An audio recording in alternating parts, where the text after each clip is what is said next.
बिस्मिल्लाहिर्रहमानिर्रहीम। अस्सलाम वालेकुम। उम्मीद करता हूँ आप सब खैरियत से होंगे। हमने अल्हम्दुलिल्लाह जो कंप्यूटर का गेस्ट पेपर बनाया था सॉल्व, एक शॉर्ट आंसर के अलावा सारे लॉन्ग एंड शॉर्ट उसमें आए थे।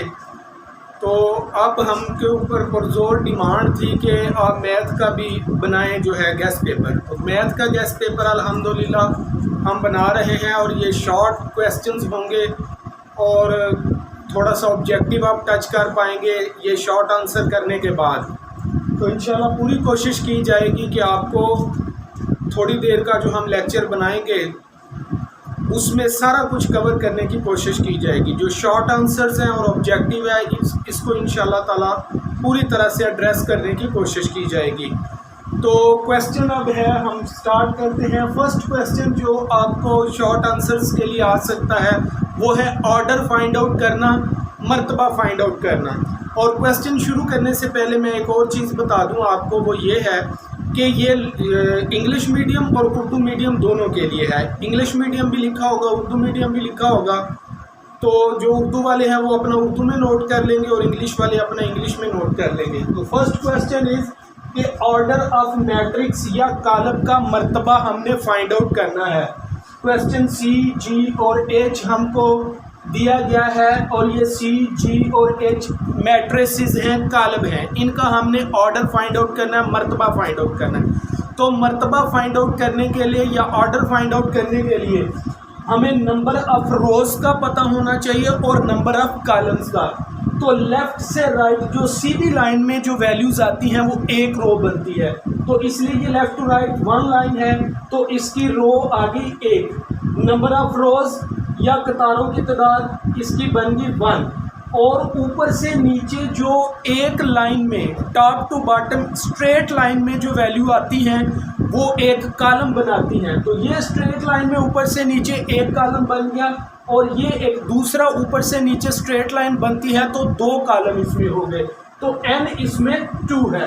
तो इसका ऑर्डर या मर्तबा लिखने का जो फार्मूला है वो m क्रॉस n है। यहाँ पे हमने कतारों की तादाद को m कह दिया और नंबर ऑफ कॉलम्स को यानी कॉलमों की तादाद को n कह दिया और ये 2 है। और ऑर्डर फाइंड आउट करने का जो फार्मूला है वो है m cross n, m multiply n। तो m की वैल्यू हमारी 1 है, मल्टीप्लाई n की हमारी वैल्यू 2 है।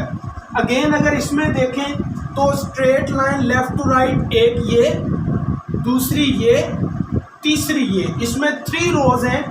एक स्ट्रेट लाइन ये बनती है, दूसरी स्ट्रेट लाइन में ये वैल्यूज आती हैं, तीसरी स्ट्रेट लाइन में ये वैल्यूज आती हैं। तो लेफ्ट से राइट या बाएं से दाएं एक सीधी लाइन में जो वैल्यूज आती हैं वो एक रो होती है। तो इस तरह इसमें 3 रोज हैं, तो कतारों की तादाद इसमें 3 है। ऊपर से नीचे स्ट्रेट लाइन में ये वैल्यूज, दूसरी स्ट्रेट लाइन में ये वैल्यू, तीसरी स्ट्रेट लाइन में ऊपर से नीचे, तो इसके 3 कॉलम बनते हैं। तो n इसका 3 है। तो इसका जो ऑर्डर है वही फार्मूला है m क्रॉस n। तो m की वैल्यू 3 मल्टीप्लाई n की जगह पे उसकी वैल्यू जो कि 3 है। इसी तरह अब हम h को देखेंगे तो इसमें जो स्ट्रेट लाइन में लेफ्ट टू राइट एक स्ट्रेट लाइन और लेफ्ट टू राइट एक सीधी लाइन में जो वैल्यूज आ रही हैं वो ये है। तो इसमें 2 लाइंस बन रही हैं। ऊपर से नीचे एक सीधी लाइन ये, ऊपर से नीचे सीधी लाइन में दूसरी वैल्यूज, ऊपर से नीचे सीधी लाइन में इस तरह से 3 वैल्यूज बन रही हैं। तो इसमें रोज 2 थी तो m की वैल्यू 2, कॉलम इसमें 3 है तो m की वैल्यू 3 और इसका जो ऑर्डर है या मर्तबा है m की वैल्यू 2 मल्टीप्लाई उसी तरह n की जगह पे उसकी वैल्यू जो कि 3 है। अब जो हमारा क्वेश्चन है उसमें ये 2 मैट्रिसेस दिए गए हैं। क्वेश्चन है ये, एक ये मैट्रिक्स और दूसरा ये मैट्रिक्स, इनके दरमियान इक्वल का साइन है। मींस दैट कि ये और ये मैट्रिसेस या कॉलम आपस में इक्वल हैं, मुसावी हैं, बराबर हैं। और क्वेश्चन ये कहता है कि इसमें से ए, बी, सी एंड डी जो है ये आपने फाइंड आउट करना है। क्वेश्चन का पता चल गया। अब जरा आते हैं कि ये 2 मैट्रिसेस आपस में इक्वल हैं, बराबर हैं। क्यों? क्योंकि इन 2 मैट्रिसेस के दरमियान इक्वल का साइन है, तो इसलिए ये इक्वल है, बराबर है। इक्वल का ये मतलब है कि फर्स्ट वैल्यू फर्स्ट से इक्वल है, सेकंड एलिमेंट सेकंड से, थर्ड के इक्वल है एंड फोर्थ के इक्वल है। ये बात अब मैं जरा इधर लिख लेता हूँ। a plus C is equal to 0, corresponding elements, मुतलका एलिमेंट्स जो है आपस में इक्वल है, इसको इक्वेशन 1 कह दें। उसके बाद सेकंड है a plus 2b equal to -7, उसके बाद c minus 1 is equal to 3, यानी थर्ड के इक्वल हो गया, इसको इक्वेशन 2, इसको इक्वेशन 3। उसके बाद फोर्थ के इक्वल है, तो 4d minus 6 is equal to 2d, इसको इक्वेशन 4 रख दिया। अब मैं फिर आपको बता दूं कि इक्वल मैट्रिसेस से ये मुराद है कि उनके जो करस्पॉन्डिंग एलिमेंट्स हैं, जो मुतलका एलिमेंट्स हैं, यानी फर्स्ट के इक्वल है, सेकंड के इक्वल है, थर्ड के इक्वल है, फोर्थ के इक्वल है। तो ये मैंने लिख लिया और इनकी मैंने इक्वेशन बना दी। अब इनमें से जो आसानी के साथ एक इक्वेशन हल हो सकती है वो 3 है। क्यों? क्योंकि इसमें सिर्फ एक वेरिएबल है c और आसानी के साथ ये वैल्यू फाइंड आउट हो सकती है। तो आप लिख देंगे फ्रॉम इक्वेशन 1, तो इसको आप लिख लेंगे c minus 1 is equal to 3। तो इसमें जो c हमने फाइंड आउट करना है। फाइंड आउट करने से मुराद ये होता है, निकालने से मुराद ये होता है कि जो चीज़ निकालनी है वो इक्वल के एक साइड पे रहे और जो बाकी वैल्यू हैं उनको दूसरी तरफ ले जाए। तो इस सूरत हाल में c जो है ये हमने फाइंड आउट करना है, बाकी जो -1 है इसको दूसरी तरफ ले जाना है, ये इससे मुराद है। तो ये मैंने c लिखा, उसी तरह इक्वल, उसी तरह 3, उसी तरह ये -1 है, इसको मैंने दूसरी तरफ लेके जाना है। जब ये दूसरी तरफ जाएगा तो +1 हो जाएगा, तो 3 + 1 ये 4 हो गया। ये c की वैल्यू हमारे पास निकल आई। उसके बाद आप कोई भी वैल्यू अगर फाइंड आउट करना चाहे, पहले ये वाली कर लेंगे, ये वाली, तो पहले मैं ये 4 कर रहा हूँ फ्रॉम इक्वेशन 4। इसमें है 4d minus 6 is equal to 2d। तो इसमें मैं क्या करूंगा कि d वाली जो फाइंड आउट करनी है उनको एक तरफ कर लूंगा लेफ्ट साइड पे और काउंटिंग वाली एक साइड पे कर लूंगा। तो 4d माइनस 2d, यानी ये 2d इधर था, जब इसको इक्वल के दूसरी तरफ लेके गए तो इसका साइन चेंज हो गया। इक्वल उसी तरह, 4d उसी तरह, इक्वल उसी तरह, 2d इधर लेके आए तो ये माइनस का हो गया, 6 उधर लेके जाएंगे तो ये प्लस का हो जाएगा, साइन चेंज हो जाएगा। 4d में से 2d माइनस किया तो पीछे 2d बचा, इक्वल उसी तरह, 6 उसी तरह। हमने d निकालना है तो ये इक्वल के इस साइड पे अकेला रह जाना चाहिए, बाकी वैल्यू दूसरी तरफ लेके जाएंगे। तो 2 इधर मल्टीप्लाई हो रहा है, दूसरी तरफ जाएगा तो डिवाइड हो जाएगा। तो d उसी तरह, इक्वल उसी तरह, 6 उसी तरह, 2 उधर जाके डिवाइड हो जाएगा क्योंकि इधर मल्टीप्लाई हो रहा है। तो 2 1s are 2, 2 3s are 6, तो d की वैल्यू हमारे पास 3 आ गई। आगे हम इक्वेशन जो है 2 कर लेते हैं, 1 भी कर सकते हैं, 2 भी कर सकते हैं, सॉरी पहले 1 करते हैं। From equation 1 a plus C is equal to 0।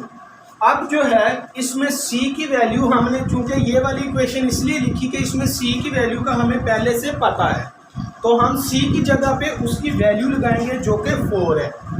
a उसी तरह, प्लस उसी तरह, इक्वल उसी तरह, 0 उसी तरह, c की जगह पे उसकी वैल्यू 4 निकालेंगे जो कि हमने ये कैलकुलेट की हुई है। तो अब चूंकि जो a निकालना है ये अकेला इधर रह जाए, बाकी वैल्यू दूसरी तरफ लेके जानी है। a उसी तरह, बराबर इसी तरह, ये इधर +4 है, दूसरी तरफ जाएगा तो -4, माइनस a की वैल्यू भी निकल गई। अब हम ये वाली वैल्यू फाइंड आउट करते हैं, a plus 2b from equation 2। तो ये है a plus 2b equal to -7। तो इसमें अब हम a की वैल्यू जो है वो फाइंड आउट कर दे, लगा देंगे, सॉरी, प्लस उसी तरह, 2 उसी तरह, b उसी तरह, इक्वल उसी तरह, -7 उसी तरह, a की जगह पे उसकी वैल्यू लगाएंगे -4। तो अब जो है हमने b निकालना है, 4 और 2 उस तरफ लेके जाएंगे। तो पहले प्लस माइनस वाली वैल्यू उधर जाती है, यह -4 है, दूसरी तरफ जाके +4। तो 7 में से 4 माइनस किया तो -3 आंसर आ जाएगा। 2 मल्टीप्लाई हो रहा है, जिस तरह इधर 2d में 2 मल्टीप्लाई हो रहा था तो उधर जाएगा तो b उसी तरह, इक्वल उसी तरह, 2 उधर जाके डिवाइड हो जाएगा। तो b इक्वल टू -3/2, यही इसका आंसर है। सेकंड क्वेश्चन भी बिल्कुल पहले वाले की तरह का है। इसमें भी दो मैट्रिसेस दिए गए हैं, दो कॉलम हैं और इनके दरमियान इक्वल का साइन है, मतलब फर्स्ट के इक्वल, सेकंड के, थर्ड के, फोर्थ के। लेकिन इसमें हमने जो वैल्यू है ए और बी फाइंड आउट करनी है सिर्फ, तो इसलिए ये जो फर्स्ट वैल्यू है इसमें ए आ रहा है, इसको लिखें a+3। ये फर्स्ट वैल्यू है, ये इसके फर्स्ट के इक्वल है। तो इसको अगर मैं पहले सॉल्व कर सकूं तो फिर मैं अगली वैल्यू लिखूंगा। तो a चूंकि फाइंड आउट करना है, ये +3 है, इसको दूसरी तरफ होना चाहिए क्योंकि हमने a फाइंड आउट करना है, तो बाकी वैल्यू दूसरी तरफ ले जाएंगे इस पर्पज़ के लिए। तो a उसी तरह, इक्वल उसी तरह, -3 उसी तरह, ये +3 है, इसको दूसरी तरफ लेके जाएंगे तो ये -3 हो जाएगा। तो -3 और -3 माइनस का 6। तो a की वैल्यू जो कि उनकी डिमांड थी फाइंड आउट करें वो निकाल दी। उसके बाद आपके पास जगह होगी, आप नीचे नीचे निकालते जाएंगे। अब हम ये वाली b-1, चूँकि हमने b फाइंड आउट करना है, ये फोर्थ एलिमेंट है तो ये फोर्थ के इक्वल होगा। तो इसमें से हमने b फाइंड आउट करना है, b उसी तरह, इक्वल उसी तरह, 2 उसी तरह, ये -1 है, इसको दूसरी तरफ लेके जाना है क्योंकि b हमने फाइंड आउट करना है तो इस तरफ ये अकेला रह जाना चाहिए। तो इस मकसद के लिए -1 उधर लेके गए तो ये +1 हो गया। तो 2 + 1 3, तो ये हमारी b की वैल्यू आ गई। इस तरह a और b की वैल्यू हमने कैलकुलेट कर ली, फाइंड आउट कर ली। अब ये वाले शॉर्ट आंसर में आते हैं। आइडेंटिटी मैट्रिक्स जिसको वहदानी कॉलम कहते हैं, रो मैट्रिक्स जिसको कतारी कॉलम कहते हैं, कॉलम मैट्रिक्स जिसको कॉलमी कॉलम कहते हैं, और नल मैट्रिक्स जिसको सिफरी कॉलम और ज़ीरो कॉलम भी कहते हैं। अब आइडेंटिटी मैट्रिक्स थोड़ी मैं आपको साथ डेफिनेशन भी बताऊंगा। ऐसा मैट्रिक्स होता है जिसमें जो डायगोनल एलिमेंट हैं ये 1 1 होते हैं, बतरी अरकान पहला चौथा ये 1 1 होते हैं, और जो नॉन डायगोनल होते हैं, गैर बतरी होते हैं, या दूसरा तीसरा कॉलम आप कह लें, ये 0 0 होते हैं। तो ऐसे मैट्रिक्स को वहदानी कॉलम या आइडेंटिटी मैट्रिक्स कहते हैं। उसके बाद है रो मैट्रिक्स, ऐसे मैट्रिक्स जिनमें एक ही रो हो, जिस तरह ये है, जिस तरह फॉर एग्जांपल ये है 2 -6 9, तो इसमें भी एक ही रो है इसलिए ये रो मैट्रिक्स है। और इसकी अगर मैं एग्जांपल दे सकूं 2 6 9 -5, जितना मर्जी बड़ा, या मसलन g एक में दूँ तो ये 1 है, तो ये भी रो मैट्रिक्स है। तो रो मैट्रिक्स ऐसा मैट्रिक्स होता है जिसमें सिर्फ ओनली 1 रो हो, लेफ़्ट टू राइट एक लाइन में वैल्यू हो। तो ये देखें, लेफ़्ट टू राइट एक सीधी लाइन में एक ही वैल्यू है, तो ये रो मैट्रिक्स है। कॉलम मैट्रिक्स जो है ये ऐसा मैट्रिक्स होता है जिसमें एक ही कॉलम हो, जिस तरह ये 2 3 है। अगर बी में और ले सकूं, जिस तरह 1 6 -2 है फॉर एग्जांपल, या d = 1 है, तो इसमें एक ही ऊपर से नीचे कॉलम है, तो इसलिए ये कॉलम मैट्रिक्स है। उसके बाद नल मैट्रिक्स ऐसा मैट्रिक्स होता है जिसमें सारे एलिमेंट, चाहे वो 1 एलिमेंट हो या 10 एलिमेंट्स हो फॉर एग्जांपल, या 9 एलिमेंट्स हो, वो सारे के सारे 0 हों। मसलन a = 0 0, तो चूंकि इसमें जो जितने भी एलिमेंट्स हैं वो सारे 0 0 हैं, तो इसलिए ये नल मैट्रिक्स है, सिफरी कॉलम है। एक और अगर एग्जांपल है इसके 0 0 0 0, तो ये भी नल मैट्रिक्स है। तो उम्मीद है आपको समझ आ गई होगी कि नल मैट्रिक्स ऐसा मैट्रिक्स होता है जिसमें सारे एलिमेंट्स जो हैं वो 0 होते हैं। नेक्स्ट आपसे स्क्वायर मैट्रिक्स के बारे में पूछा जा सकता है, रेक्टेंगुलर मैट्रिक्स के इनको आइडेंटिफाई करें। ऊपर भी जो हमने क्वेश्चन किया था उसमें भी ये आ सकता है, कुछ आपको मैट्रिसेस दिए होंगे और बताएंगे कि आइडेंटिफाई करें, तो मैंने सबका आपको बता दिया कि कौन क्या होता है। अब अगर मैं आपको स्क्वायर मैट्रिक्स बताऊं तो ये ऐसा मैट्रिक्स होता है जिसमें नंबर ऑफ रोज इक्वल हो नंबर ऑफ कॉलम्स के, यानी जितनी रो उतने कॉलम, यानी 2 रो 2 कॉलम, 3 रो 3 कॉलम। मसलन a = 2 3 4 6 फॉर एग्जांपल, तो इसमें 2 रोज और 2 कॉलम्स हैं, तो इसलिए ये स्क्वायर है। b = 1 2 3 4 5 6 9 8 7 माइनस का फॉर एग्जांपल, तो ये भी स्क्वायर मैट्रिक्स है। क्यों? क्योंकि इसमें नंबर ऑफ रोज 3 हैं और नंबर ऑफ कॉलम्स 3 हैं। अगर रोज एंड कॉलम्स इक्वल हैं तो ये स्क्वायर मैट्रिक्स है। रेक्टेंगुलर मैट्रिक्स ये ऐसा मैट्रिक्स होता है जिसमें number of rows are not equal to number of columns, यानी जितनी रोज उतने कॉलम नहीं, यानी कॉलम उससे मुख्तलिफ होंगे। मसलन A इज इक्वल टू 1 2 3, तो ये एक रेक्टेंगुलर या मुस्ततीली कॉलम है क्योंकि इसमें रो एक है, एक सीधी लाइन में लेफ्ट टू राइट, और जो कॉलम है ये 3 है क्योंकि एक ये ऊपर से नीचे सीधी लाइन, ये और ये 3, तो 1 इसमें रो है, 3 कॉलम्स हैं, तो ये इक्वल नहीं है, तो इसलिए ये रेक्टेंगुलर मैट्रिक्स है। एक और एग्जांपल अगर दे दूं 2 3 9 5 6 8, तो ये भी रेक्टेंगुलर है क्योंकि इसमें नंबर ऑफ रोज 2 है और नंबर ऑफ कॉलम्स 3 हैं। तो इस तरह से जब आपको कुछ वो मैट्रिसेस देगा, कॉलम देगा और आपसे कहेगा कि इसमें से मतलब आइडेंटिटी मैट्रिक्स वहदानी कॉलम लिखें या इसमें नल मैट्रिक्स लिखें या इसमें रेक्टेंगुलर या स्केलर, तो इस तरह से आपने इनको आइडेंटिफाई कर लेना है। 2 मैट्रिसेस और हैं जो पूछ सकता है, एक डायगोनल मैट्रिक्स होता है और एक स्केलर। डायगोनल मैट्रिक्स को वर्त्री कॉलम भी कहते हैं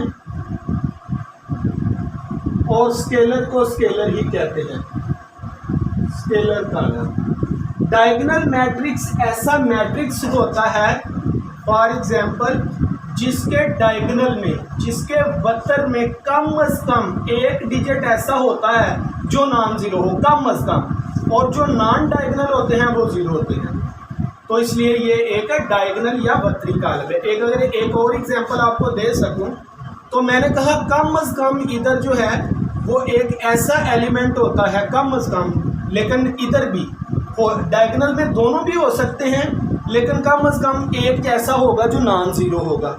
मतलब यहाँ पे ज़ीरो आ सकती है लेकिन ये भी ज़ीरो नहीं हो सकता, कोई एक कम अज़ कम या दोनों वो हैं नॉन ज़ीरो होंगे। और जो ये वाले 2 और 3rd एलिमेंट हैं जिनको नॉन डायगोनल या गैर वत्री अरकान कहते हैं वो 0 0 होंगे, तो ये वत्री मैट्रिक्स है, डायगोनल मैट्रिक्स है यानी वत्री कॉलम है। उसके बाद जो स्केलर है ये भी तकरीबन ऐसा ही होता है, लेकिन डिफरेंस ये है इसमें कि इसमें जो डायगोनल एलिमेंट होते हैं वो आपस में इक्वल होते हैं, वत्री अरकान इक्वल होते हैं, पहला चौथा इक्वल होते हैं, किसी तरह तो समझ आएगी आपको। अगर एक और बता सकूं B, तो यानी -3 पहला चौथा यानी वत्री यानी डायगोनल सेम, और जो नॉन डायगोनल है यानी दूसरा चौथा अरकान ये 0 0 होंगे, तो ये होता है आपका स्केलर मैट्रिक्स। नेक्स्ट क्वेश्चन है नेगेटिव ऑफ मैट्रिसेस, मनफी कॉलम मालूम करना, यानी आपको एक या एक से ज़्यादा मैट्रिसेस दिए जाएंगे, कॉलम दिए जाएंगे, आपने उसका नेगेटिव मैट्रिक्स फाइंड आउट करना है या कह लें मनफी कॉलम निकालना है। तो इसको ज़रा स्टेप बाय स्टेप समझते हैं। बिल्कुल उसी तरह आपने वैल्यू फर्स्ट स्टेप लिखना है 1 0 -1, ये अगर आप देखें मैंने ये बिल्कुल सेम लिखा। इसमें जो स्टेप है वो ये है कि अपनी तरफ से इधर भी माइनस डाल देना और इधर भी, ये तो उसी तरह रहेगा। ये जो माइनस है ये अंदर के सारे एलिमेंट्स के साइन चेंज कर देगा, प्लस को माइनस एंड माइनस को प्लस, तो ये +1 है ये -1 हो जाएगा, 0 माइनस प्लस का 0 ही रहता है, ये -1 है ये +1 हो जाएगा, तो यही आंसर है। ये है नेगेटिव ऑफ मैट्रिक्स। बिल्कुल सेम स्टेप पे ये D मैंने कहा था बिल्कुल वैसे का वैसा लिखना, तो आपके सामने बिल्कुल वैसे का वैसा लिखा जा रहा है, लेकिन जो स्टेप है दूसरा या फर्स्ट स्टेप ये है कि आपने दोनों तरफ बोथ साइड्स पे आपने माइनस डाल देना है, और फिर ये माइनस जो ये तो वैसे ही रहेगा, ये माइनस अंदर के सारे एलिमेंट के साइन चेंज कर देगा, अलामतें चेंज कर देगा, माइनस को प्लस और प्लस को माइनस, तो ये -3 है +3, ये +2 है ये -2, ये -4 है ये प्लस, और ये +5 है ये -5 हो जाएगा, तो यही हमारे आंसर है। नेगेटिव ऑफ मैट्रिसेस के यही 2 क्वेश्चंस हैं।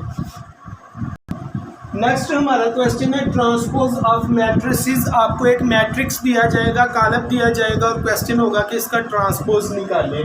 मैंने ये 3 क्वेश्चंस थे इकट्ठे लिख लिए। तो सबसे पहला स्टेप ये है कि आपने जिसका ट्रांसपोज निकालना है उसके ऊपर T डाल दें। तो चूंकि इसमें B एक मैट्रिक्स है और इसका हमने ट्रांसपोज निकालना है, तो मैंने B के ऊपर ट्रांसपोज डाल दिया।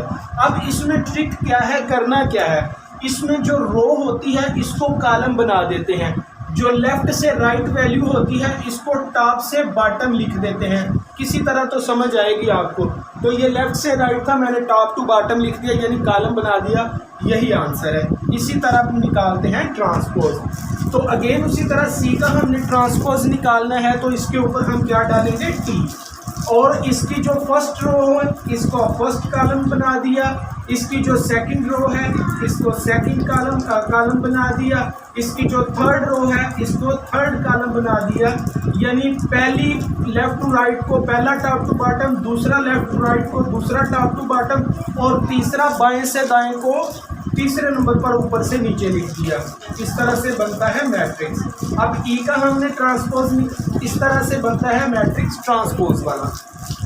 तो ई का हमने ट्रांसपोज निकालना है, तो ई के ऊपर टी डाला, तो ये फर्स्ट रो है 2 3, इसको फर्स्ट कॉलम बना दिया यानी ऊपर से नीचे लिख दिया। ये सेकंड रो है, इसको सेकंड कॉलम बना दिया यानी ऊपर से नीचे लिख दिया। तो यही हमारा ये वाले सवाल का आंसर है। अब क्वेश्चन है कि वेरीफाई करें, अगर ए की वैल्यू ये है तो ए के ट्रांसपोज का ट्रांसपोज ले तो उसका आंसर इक्वल आएगा। मतलब ए का 2 दफ़ा ट्रांसपोज लें, यानी एक दफ़ा ए का ट्रांसपोज लें, फिर ए के ट्रांसपोज का ट्रांसपोज लें तो वो आंसर ए आएगा। तो देखते हैं, ये हमारे पास ए है, एक दफ़ा इसका हमने ट्रांसपोज लेना है। तो ट्रांसपोज क्या होता है, अभी हमने पढ़ा है कि जो फर्स्ट रो है उसको फर्स्ट कॉलम बना दिया, जो सेकंड रो है यानी उसको दूसरा कॉलम बना दिया, दूसरे नंबर पे ऊपर से नीचे लिख दिया। एक दफ़ा ट्रांसपोज ले लिया, फिर ट्रांसपोज ए के ट्रांसपोज का फिर ट्रांसपोज लेना था। तो अब फिर किया, ये फर्स्ट रो है लेफ़्ट टू राइट, इसको फर्स्ट कॉलम बना दिया। ये सेकंड रो है लेफ़्ट टू राइट, तो इसको top to bottom second number पे लिख दिया। तो जब हमने आंसर देखा तो ये वाला आंसर ए के साथ मैच कर रहा था। अगर मैच कर रहा है तो इसका मतलब हैंस प्रूव्ड ए के ट्रांसपोज का 2 दफ़ा यानी ट्रांसपोज ए का 2 दफ़ा ट्रांसपोज लें तो आंसर ए आ गया, यही आंसर है। अब ये वाला क्वेश्चन है, तो इसमें भी वो यही पूछ रहा है कि बी के ट्रांसपोज का ट्रांसपोज लें तो वो बी के इक्वल आता है। तो पिछले क्वेश्चन की तरह एक दफ़ा बी का ट्रांसपोज लेना, फर्स्ट रो को फर्स्ट कॉलम बना दिया, सेकंड रो को सेकंड कॉलम बना दिया। अब बी के ट्रांसपोज का ट्रांसपोज लेना है, तो फिर जो फर्स्ट रो है 1 2 इसको फर्स्ट कॉलम बना दिया, और सेकंड रो 1 0 इसको सेकंड कॉलम बना दिया। हट के आंसर देखा तो ये बी के इक्वल आ रहा है। तो फिर क्या हुआ, हैंस प्रूव्ड बी के ट्रांसपोज का ट्रांसपोज इक्वल है बी के, यही आंसर है।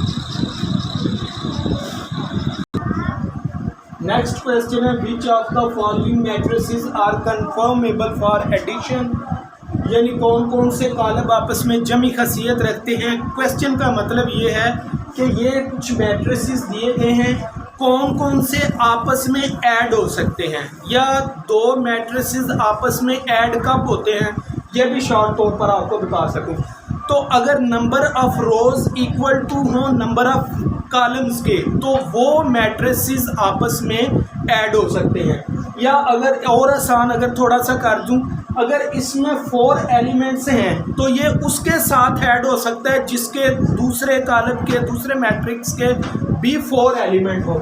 इसके 4 हैं और ई के भी 4 हैं, तो ए एंड ई आपस में कन्फर्मेबल फॉर एडिशन है, यानी ये आपस में ऐड हो सकते हैं।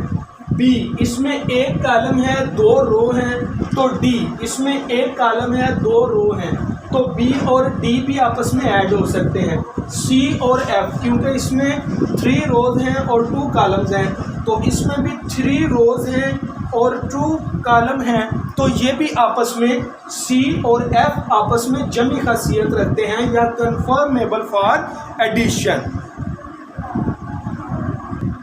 नेक्स्ट क्वेश्चन है कि हमने एडिटिव इनवर्स या जमी मकूस निकालना है।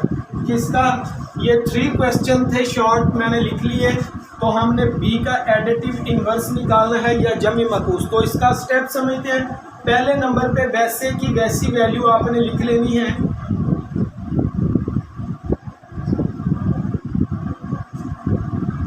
और क्या करना है, अपनी तरफ से इधर भी माइनस लगा देना और इधर भी। तो ये वाला माइनस अंदर के सारे साइन चेंज कर देगा। तो -1 0, उसी तरह ये +1 हो जाएगा, -2 1 -3 -3 2 -1। जितने प्लस के थे वो माइनस के कर दिए, जितने माइनस के थे वो प्लस के कर दिए। ये काम हुआ इस माइनस की वजह से। यही आंसर है इसका। उसके बाद अगेन मैं फिर बताता जाऊँ, ये छोटा क्वेश्चन है, आसानी से आप समझ सकते हैं। बिल्कुल उसी तरह वैल्यू लिखनी है। फर्स्ट स्टेप सिर्फ ये है कि इधर भी माइनस लगा देना, इधर भी। एडिटिव इनवर्स असल में नेगेटिव ही हमने फाइंड आउट करना होता है। ये चूंकि पीछे हम कर चुके हैं, तो माइनस अंदर के सारे साइन बदल देगा। प्लस को माइनस, माइनस को प्लस कर देगा, तो -4 +2, यही आंसर है। उसके बाद अगेन उसी तरह ये लिखना है। तो जो हमने स्टेप करना है वो माइनस दोनों तरफ डालना है, और ये जो माइनस है ये अंदर के सारे साइन, अंदर वाले एलिमेंट्स के सारे साइन चेंज कर देगा। माइनस को प्लस कर देगा और प्लस को माइनस कर देगा। ये एक माइनस का था, प्लस हो गया। ये तीनों प्लस के थे, ये तीनों माइनस के हो गए। यही आंसर है। नेक्स्ट हमारा क्वेश्चन है, फाइंड द वैल्यूज इफ। हमारे पास b ये दिया गया है और ये हमने फाइंड आउट करना है। d की वैल्यू ये दी गई है और इसकी कीमत हमने निकालनी है। b की वैल्यू ये दी गई है और ये वाली वैल्यू हमने फाइंड आउट करनी है। तो मतलब ये है कि b हमें दिया गया है और इस फार्मूले में हमने b की वैल्यू लगा के इसको फाइंड आउट करना है, इसको निकालना है।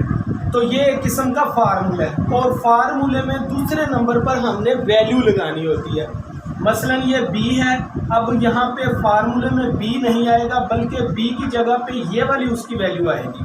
1 - 1 b की जगह पे उसकी ये वाली वैल्यू आ गई। जमा उसी तरह आगे ये जो था ये तो पहले ही वैल्यू है, ये बिल्कुल उसी तरह। अगले स्टेप में पहला पहले में सॉल्व हो जाएगा, दूसरा दूसरे में। प्लस और माइनस में पहला पहले में सॉल्व होता है, दूसरा दूसरे में। तो ये 1 + -2 -1 + 3,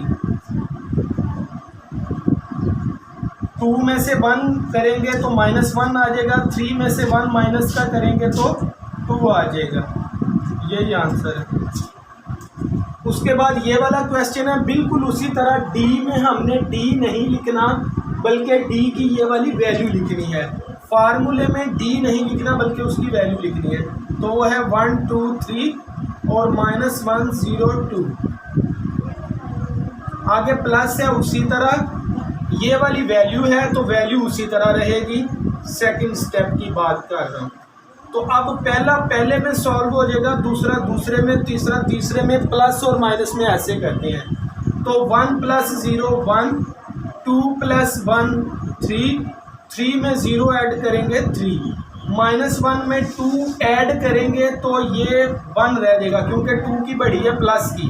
प्लस में से ये -1 निकालेंगे तो 1, 0 को 0 में ऐड करेंगे 0, 2 में 1 ऐड करेंगे तो ये 3 हो जाएगा। यही आंसर है। उसके बाद नेक्स्ट है ये इस फार्मूले में वैल्यू लगाना। -1 तो यानी b की वैल्यू दी गई है और ये वैल्यू फार्मूला हमने फाइंड आउट करना है, इसकी वैल्यू निकालनी है। तो -1 खुद एक वैल्यू है, ये तो उसी तरह आ जाएगा। b की जगह पे अब हमने b नहीं लिखना, बल्कि इसकी वैल्यू लिखनी है, जो कि ये है 1 - 1। तो 1 एक तो अंदर मल्टीप्लाई होगा, दूसरा ये वाला माइनस जो है ये अंदर के साइन चेंज कर देगा। तो 1 से कोई फर्क नहीं पड़ता, वही आंसर रहेंगे। सिर्फ इस माइनस की वजह से अंदर के साइन चेंज हो जाएंगे। ये माइनस का था प्लस का हो गया, ये प्लस का है ये माइनस का हो गया। 1 से मल्टीप्लाई करें तो आंसर वही रहता है। यही आंसर है। ये वाला क्वेश्चन दिया गया, ऊपर आएगा कि प्लस और माइनस वगैरह अप्लाई करें, यानी परफॉर्म इंडिकेटेड ऑपरेशन।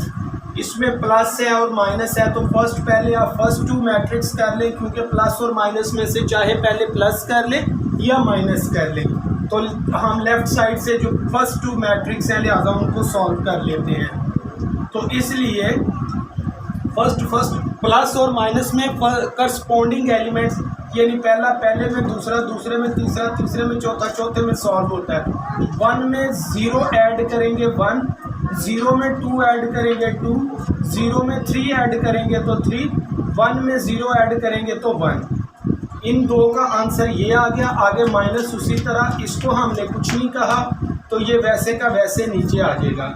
अब माइनस करना है। माइनस का मैं एक बड़ा आपको आसानी से बताता हूँ। अगर दरमियान में माइनस हो तो अंदर वाले एलिमेंट्स के साइन उलट करके पढ़े, यानी ये +1 है, आपने इसको माइनस पढ़ना है। तो 1 ये +1 है, लेकिन मैंने उलट के पढ़ना है माइनस, क्योंकि बाहर माइनस है, ये साइन चेंज होते जाएंगे।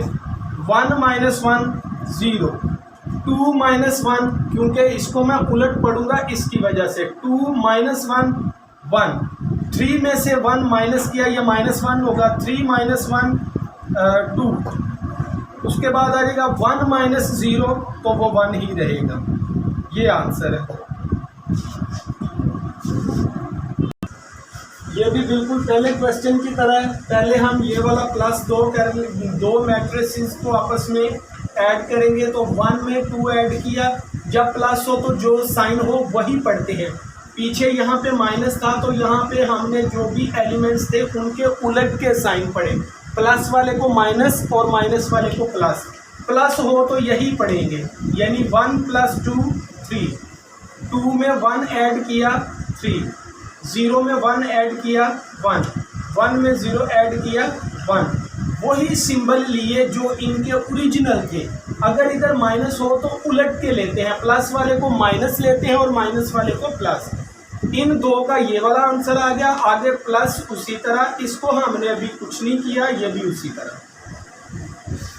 नेक्स्ट ये 3 and 1 4, क्योंकि प्लस है तो वही साइन लेंगे। 3 and 1 4, 1 and 1 2, 1 and 1 2, यही हमारा आंसर है। नेक्स्ट क्वेश्चन है, which of the following matrices are conformable for multiplication, यानी किन का हासिल ज़रा मुमकिन है।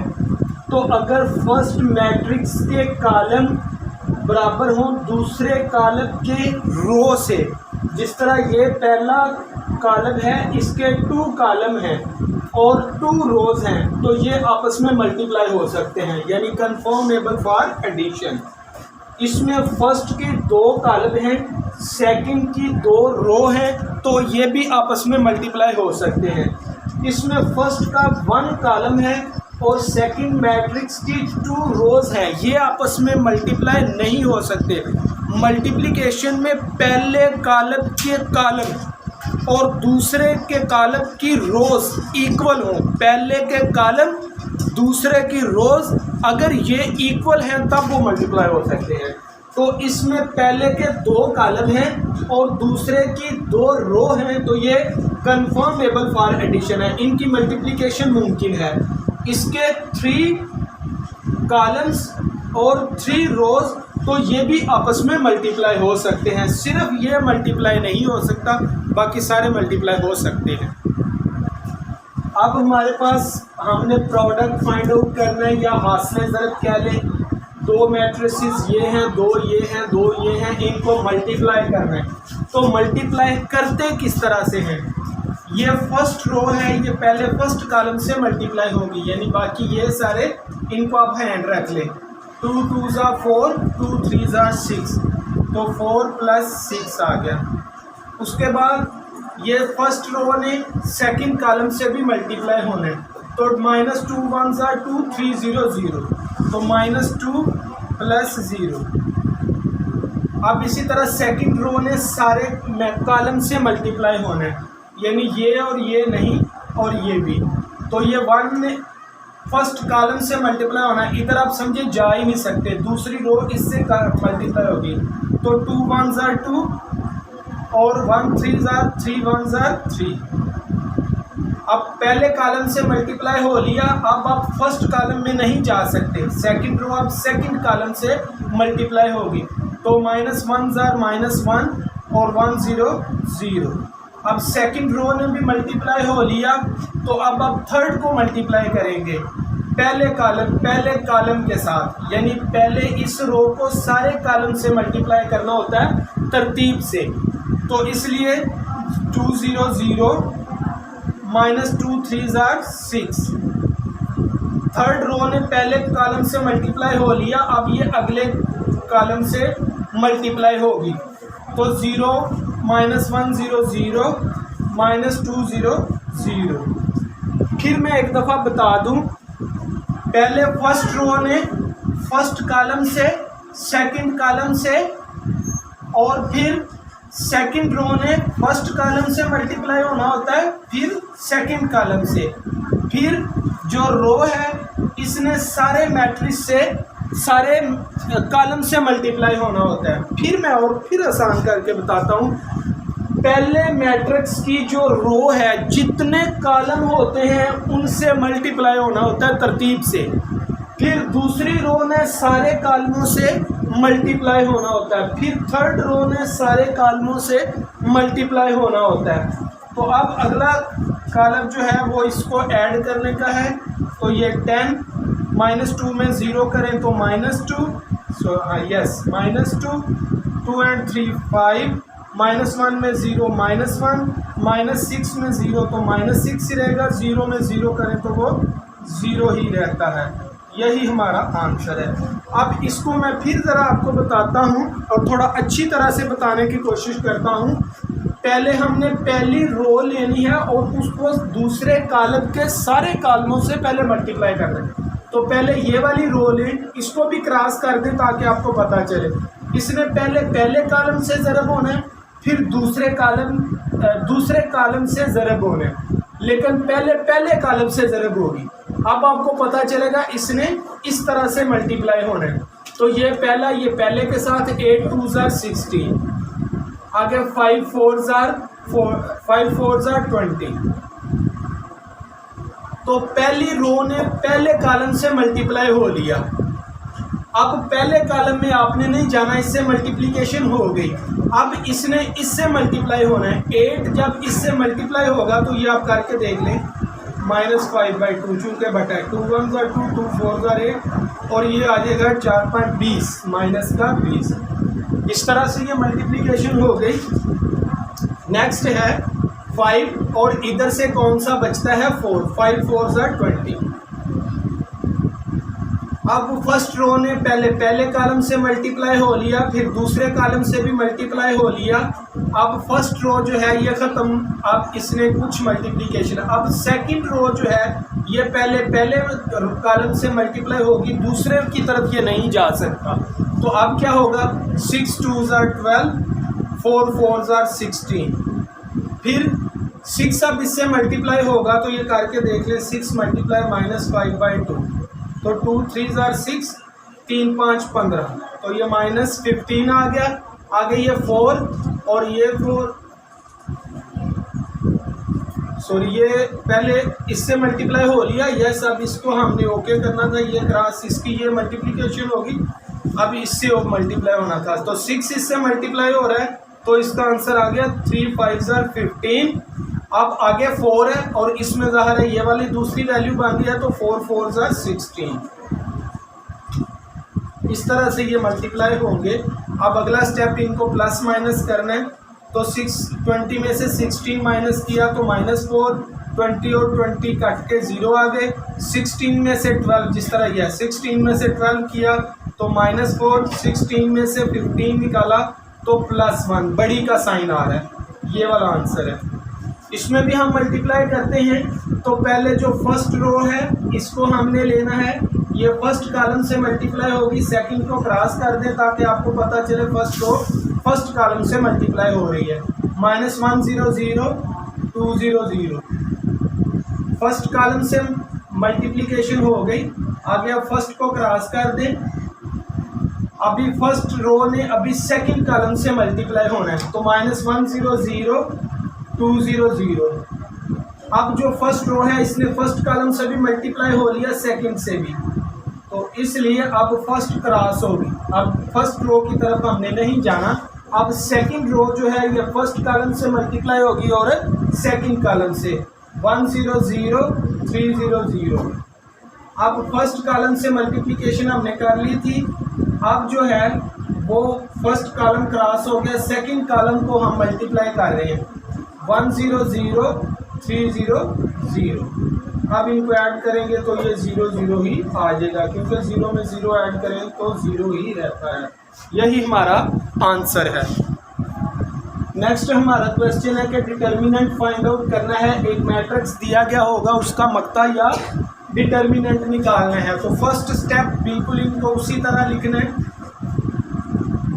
और डिटर्मिनेंट का साइन लगाना है, यानी दो सीधी लाइनें दोनों तरफ।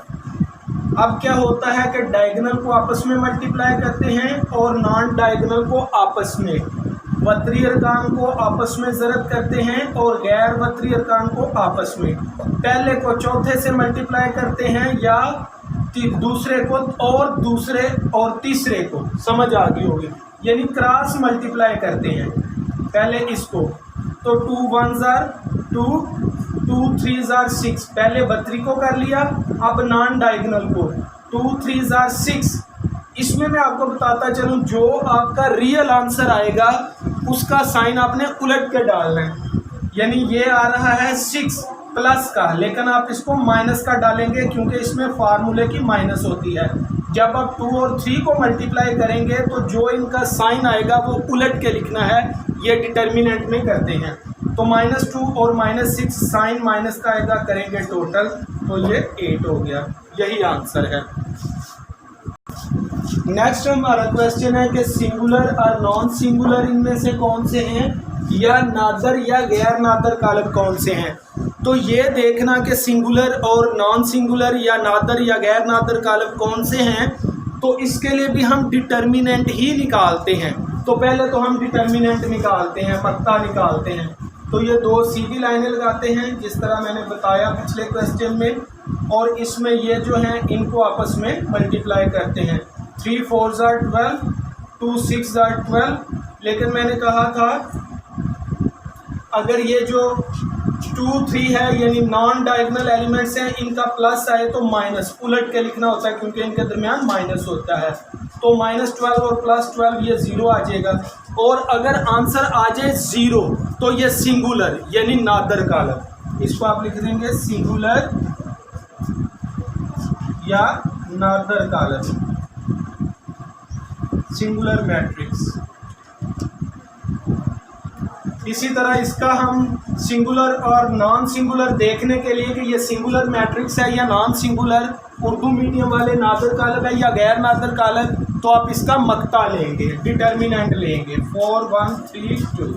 तो दो सीधी लाइनें पहले नंबर पे, ये वाला इससे 4 2 8, 3 एकम 3, उलट के लिखेंगे तो 8 में से 3 माइनस किया 5, तो इसका आंसर नॉन ज़ीरो आया है, यानी 0 नहीं आया, तो ये नॉन सिंगुलर है, नॉन सिंगुलर मैट्रिक्स यानी गैर नादर कालब। इसको भी बिल्कुल इसी तरह करेंगे, पहले इसका मैट्रिक्स डिटर्मिनेंट निकालेंगे, मक्ता निकालेंगे इस मैट्रिक्स का। तो दो सीधी लाइनें, अगले स्टेप में पहला चौथे से यानी डायगोनल एलिमेंट्स यानी वत्री अरकान आपस में ज़रब होंगे, तो 7 5 35 35, 3 9s are 27। ये आ रहा है माइनस का, लेकिन उलट के लिखना है तो ये प्लस का हो जाएगा। तो ये आपका आ गया 7 and 5 12, 3 और 2 5 and 1 6। तो ये भी नॉट इक्वल टू 0 आया है, तो ये भी नॉन सिंगुलर है यानी गैर नादर।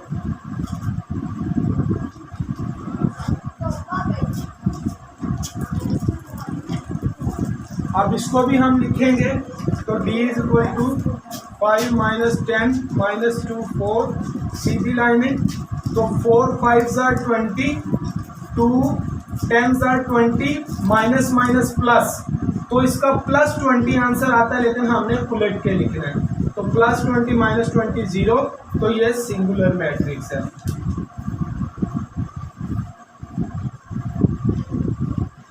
यानी नादर कालब। यही हमारा आंसर है। अब हमने मल्टीप्लिकेटिव इन्वर्स या ज़रबी मकूस निकालना है, तो ज़रबी मकूस निकालने के लिए इसका फार्मूला आना चाहिए, वो भी बाद में देखते हैं, लेकिन पहले मक्ता निकालते हैं डिटर्मिनेंट। ए का डिटर्मिनेंट आप निकालेंगे -1 3 2 0, यानी मक्ता निकालेंगे। दो सीधी लाइनें -1 0 0 और ये 2 3 आपस में मल्टीप्लाई होते हैं, यानी क्रॉस मल्टीप्लिकेशन होती है। 2 3 6 प्लस का आ रहा है लेकिन उलट के लिखेंगे माइनस, तो -6 इसका मक्ता आ गया। अगर 0 आ जाता, सिंगुलर मैट्रिक्स होता, तो उसका ज़रबी मखूस जो है वो पॉसिबल ही नहीं, इसका पॉसिबल है। आगे हम निकालते हैं एडजॉइंट ऑफ ए। अब एडजॉइंट क्या है? एडजॉइंट ऑफ ए यानी मैट्रिक्स ए का एडजॉइंट निकालना है। वो क्या होता है कि जो आपके डायगोनल एलिमेंट्स होते हैं या बतरी अरकान, उनकी जगह बदल जाती हैं, तो 0 ऊपर चला जाएगा, -1 नीचे। और जो नॉन डायगोनल होते हैं, गैर बतरी अरकान होते हैं, दूसरा तीसरा होते हैं, उनके साइन चेंज हो जाते हैं। तो ये प्लस के थे, ये माइनस माइनस हो गए। दो चीज़ें ज़रबी मकूस में निकालते हैं, एक मक्ता और एक एडजॉइंट।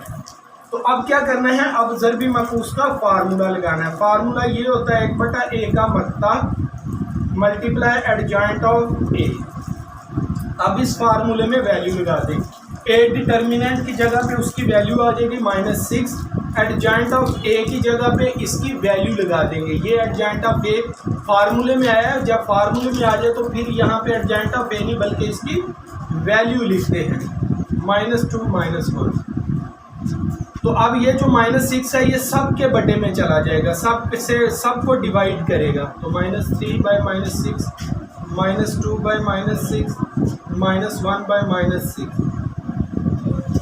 0 का जो भी बटा हो आंसर 0, माइनस से माइनस कट गया, 3 1 जार 3, 3 2 जार 6, माइनस से माइनस कट गया, 2 1 जार 2, 2 3 जार 6, माइनस से माइनस कट गया 1/6। तो यही इसका आंसर है। अब इसका हमने ज़रबी मकूस निकालना मल्टीप्लिकेटिव इनवर्स। तो मल्टीप्लिकेटिव इनवर्स के लिए पहले मक्ता निकालते हैं, डिटर्मिनेंट निकालते हैं। तो डिटर्मिनेंट के लिए दो सीधी लाइनें, माइनस माइनस प्लस, 2 9 जार 18 और फिर ये नॉन डायगोनल का मल्टीप्लाई 18। इसका चूंकि प्लस आ रहा था तो उलट के माइनस आ गया 0। तो जिसका आंसर 0 आ जाए उसका मल्टीप्लिकेटिव इनवर्स या ज़रबी मकूस इम्पॉसिबल होता है। तो इसका हम लिख देंगे मल्टीप्लिकेटिव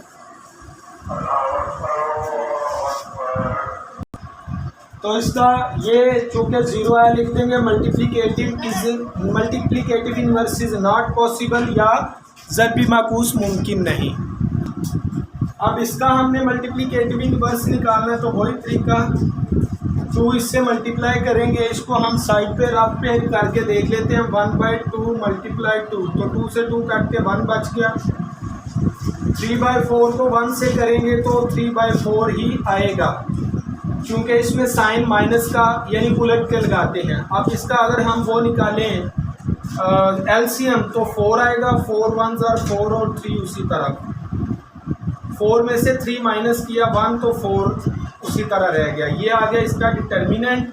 आगे हमने इसका निकालना है एडजॉइंट ऑफ डी। तो एडजॉइंट ऑफ में हमने कहा था डी का एडजॉइंट निकालना है, तो डायगोनल की प्लेसेस बदलती हैं। तो 2 ऊपर चला गया, 1/2 फोर्थ पे आ गया और इनके साइन बदलते हैं। 3/4 और 1 इनके साइन बदल जाएंगे। तो आगे हमने मल्टीप्लिकेटिव इनवर्स का फार्मूला लगाना है, डी इनवर्स। ये आपको मेमोराइज करना पड़ेगा, रटा लगाना पड़ेगा। 1/d का determinant into adjoint of D, ये वाला हमने लिखा। अब इसमें वैल्यू लगा दें, एक खुद वैल्यू है बटा डी की जगह पे इसकी वैल्यू लगाएंगे जो कि निकली थी 1/4 और आगे एडजॉइंट ऑफ डी की जगह पे इसकी वैल्यू लगा देंगे।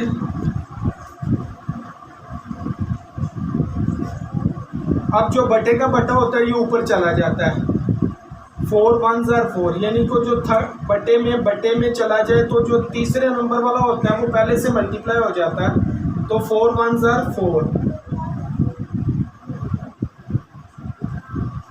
तो 4 अंदर सारे एलिमेंट से मल्टीप्लाई हो रहा है। 2 4 जार 8, 4 इससे मल्टीप्लाई होगा, ये 4 और ये 4 काट के -3 बचेंगे। 4 1 जार -4, 4 इससे मल्टीप्लाई होगा तो 2 2 ज़ा 4 और 2 1 ज़ा 2 आ जाएगा। यही आंसर है। नेक्स्ट हमारा ये वाला क्वेश्चन है रिव्यू एक्सरसाइज का। तो इसमें से हमने x फाइंड आउट करना है। तो पहले भी मैंने कहा जो चीज़ हमने निकालनी है, फाइंड करनी है, वो इक्वल के साइड पे अकेली रह जाए, बाकी वैल्यूज दूसरी तरफ लेके जानी है। तो ये वाला x आगे इक्वल उसी तरह 4 -2 -1 -2 उसी तरह ये वाली वैल्यू x की तरफ है, इसको दूसरी तरफ ले जाए। इधर ये प्लस की है, दूसरी तरफ जाके माइनस की हो जाएगी 2 1 3 -3, यानी इसके शुरू में प्लस है तो ये उधर जाएगी तो माइनस हो जाएगी। तो आगे ये वाले क्वेश्चन हम करके आए हैं। जब दरमियान में माइनस हो तो ये साइन उलट के पढ़ने हैं, प्लस वालों को माइनस लेना है और माइनस वालों को प्लस। तो 4 ये माइनस का लिया जाएगा, 4 -2 2 -2 -1 -3 -1 और -3 ये -4 हो गया, -2 और +3 -2 ये उलट के लिया +3 तो ये 1 हो गया। यही आंसर है, यानी x की वैल्यू हमने फाइंड आउट कर ली। एक्सरसाइज 2.1 है, इसमें हमने बताना है रैशनल नंबर कौन से हैं और इर्रेशनल नंबर। ये हमें 6 क्वेश्चन दिए गए हैं। रैशनल को नातक और इर्रेशनल को गैर नातक नंबर कहते हैं। तो इर्रेशनल नंबर ऐसे नंबर्स होते हैं जिनमें जज़र आए और पाई हो, वो इर्रेशनल है। तो चूंकि इसमें स्क्वायर रूट है, जज़र है, ये इर्रेशनल, पाई वाला इर्रेशनल, फिर जज़र वाला इर्रेशनल। यानी इर्रेशनल नंबर यानी गैर नातक नंबर ऐसा नंबर होता है जिसमें स्क्वायर रूट हो, जिसमें पाई हो। और नातक या रैशनल नंबर वो होता है जिसको बटे में लिखा जा सके, डिवीजन की P/Q फॉर्म में लिखा जा सके, P/Q फॉर्म में, यानी बटे की फॉर्म में, डिवीजन की फॉर्म में लिखा जा सके, या जिसमें पॉइंट हो। तो ये वाले इसके मुताबिक ये वाला इर्रेशनल, ये वाला रैशनल, ये वाला भी रैशनल बटे की फॉर्म में है, पाई वाला इर्रेशनल, ये भी P/Q फॉर्म में है रैशनल, ये स्क्वायर रूट की फॉर्म में है, तो ये भी इर्रेशनल नंबर हुआ। अब हमारा क्वेश्चन है कि रैशनल को डेसिमल फ्रैक्शन में लिखना है। रैशनल नंबर है, इसको डेसिमल में, इशारी निज़ाम में लिखना है, पॉइंट वाली फॉर्म में लिखना है, यानी नातक अदाद को इशारी अदाद में लिखना है। तो ये 2 क्वेश्चंस हैं। फर्स्ट ये है, तो इसमें 57 को अंदर रखेंगे और 8 पे डिवाइड करेंगे। तो 8 7 आर 56, माइनस किया तो 1 आया, पॉइंट लगाया, 0 इधर लगाएंगे तो 8 1 आर 8, फिर माइनस किया तो 2, ये हम छोटी क्लासेस में भी करते रहे। फिर अपनी तरफ से 0 लगाया तो 8 2 आर 16, तो पीछे 4 बचा, अपनी तरफ से 0 लगाया, 8 5 आर 40, और इस तरह से ये क्रॉस हुआ। कैलकुलेटर के ऊपर भी आप इसको कर सकते हैं, यानी 57 डिवाइडेड बाई 8, ये आपको आंसर आ जाएगा। आगे आप इसको प्रोसीजर को कंटिन्यू कर लेना। उसके बाद ये वाला है 205 डिवाइडेड बाई 18, तो ये भी मैं कैलकुलेटर पे करता हूँ।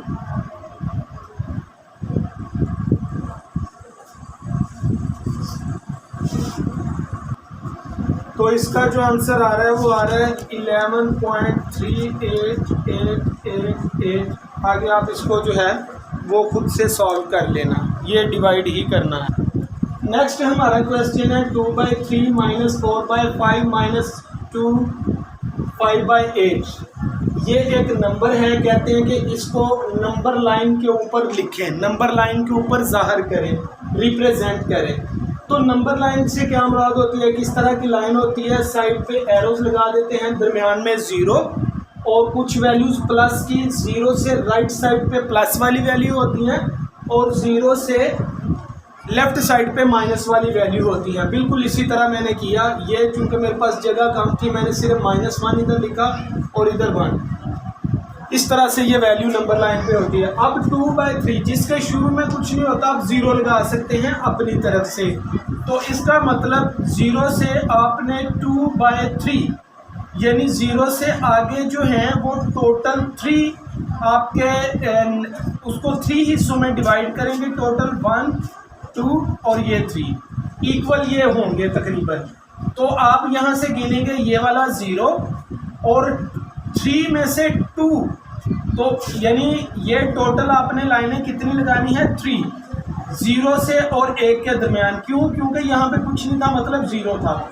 0 से अगला है 1, तो इनके दरमियान 1 2 3, जितना डिवीजन में हो, जितना ये 5 है ये 8 है, तो जितना नीचे वैल्यू होती है ये टोटल हमने उसके हिस्से बनाने होते हैं। और जो ऊपर वाला होता है वो गिनना होता है कि 3 में से दूसरे हिस्से पे हम खड़े हैं, तो ये 1 ये 2, तो 2/3 ये है, यानी 3 में से 2 यहाँ पे है, तो इसको हम मेंशन करेंगे, ये है आपका 2/3। ये नंबर लाइन पे ज़ाहिर करने का तरीका है। उसके बाद ये -4/5 है, इसके शुरू में भी कुछ नहीं तो 0 है, तो इसके टोटल 5 हिस्से बनाएंगे माइनस की तरफ, तो 1 2 3 4 और ये 5, 1 2 3 4 और ये 5 में से कौन से हिस्से पे खड़े हैं? 4th पे, तो ये 1 2 3 4, इस हिस्से को मेंशन करेंगे -4/5।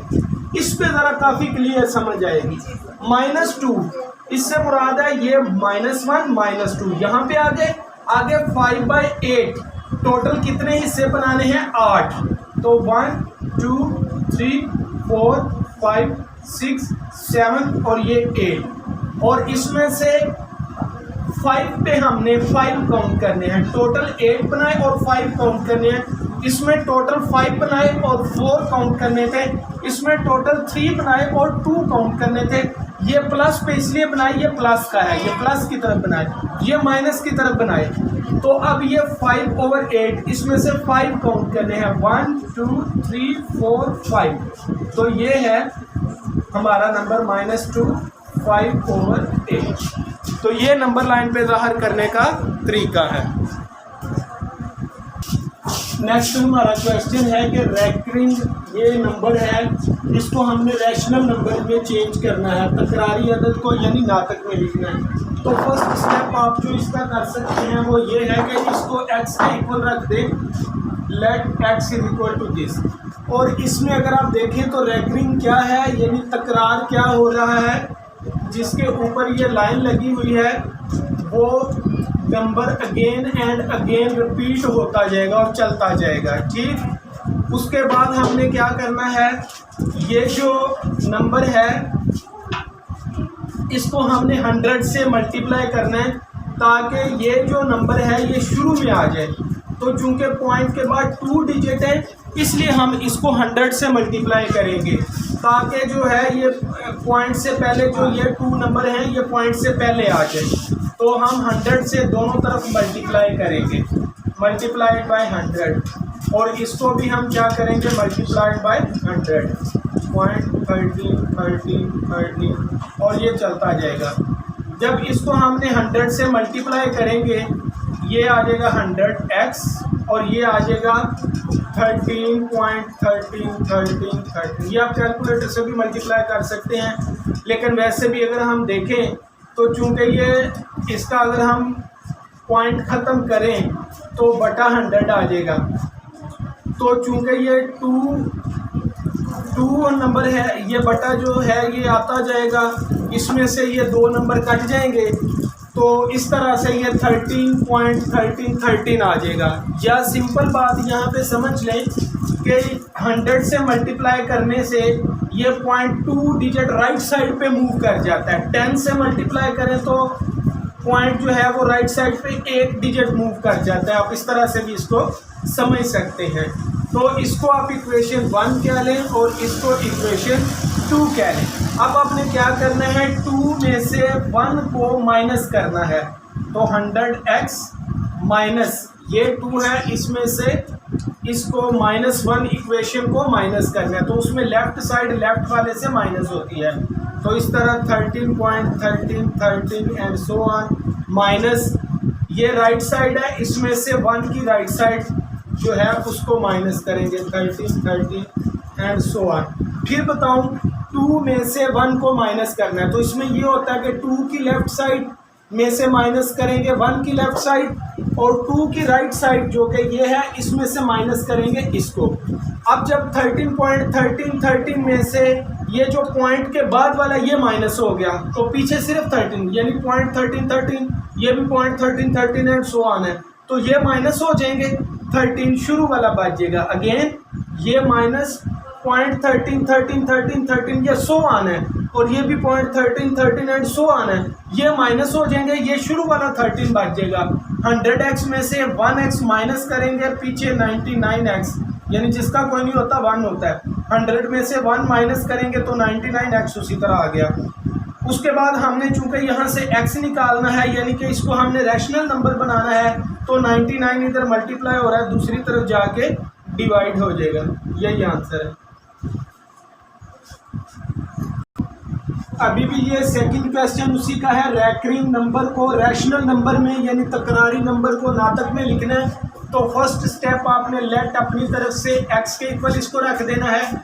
सेकंड स्टेप में इसको रिपीट करते जाना क्योंकि ये तकरारी डिजिट है यानी 0.676767 ये मुराद है इससे, और ये चलता ही जाएगा।